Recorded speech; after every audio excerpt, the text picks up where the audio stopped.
This 2-minute pitch is on life and death, using case 2, surrogate versus father. Our position on this case is that the father, Tom, should have parental rights since half of the child's DNA comes from him. Tom Lamatina is not a sperm donor. A sperm donor signs a contract giving away their parental rights, showing different standards for men and women. He voluntarily paid money to the surrogate with the intentions of becoming an active father and raising the child alongside his wife.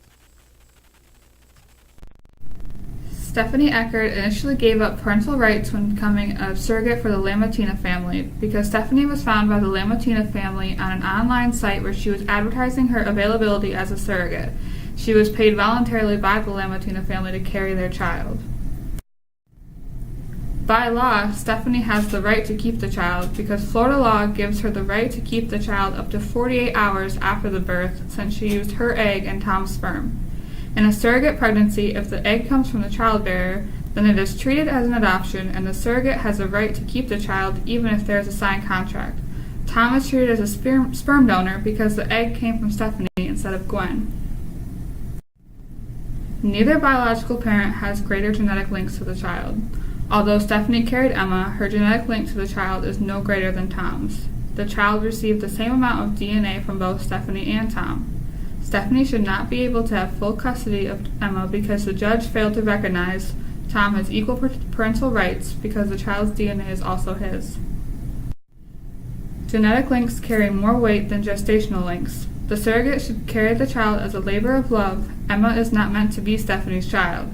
The intended parents of the child desire a family and turn to a surrogate to fulfill that desire. The surrogate may have a more physical link, but the genetic link to the intended parents is emotionally stronger as they intend to raise a child for the rest of its life. Growing up in a household with two parents would be more beneficial to Emma than being raised by a single mom without good intentions, considering she was caught smoking while pregnant with Emma. Because Tom and Gwen desire a family and paid Stephanie to fulfill this, they showed they truly wanted a family and would do anything for Emma. Stephanie misled Tom and Gwen and stole his child as well as his money. Tom did not give away his parental rights by showing he wants a relationship with Emma. To promote the beneficence of Emma, she should be raised by Tom and Gwen, who will be able to provide her with more opportunities, considering there are two parental figures. Lastly, Emma would be cheated from having a father. Gwen and Tom turned to Stephanie to help Gwen escape the oppression of biological reproduction, because women are naturally placed with the burden of reproduction.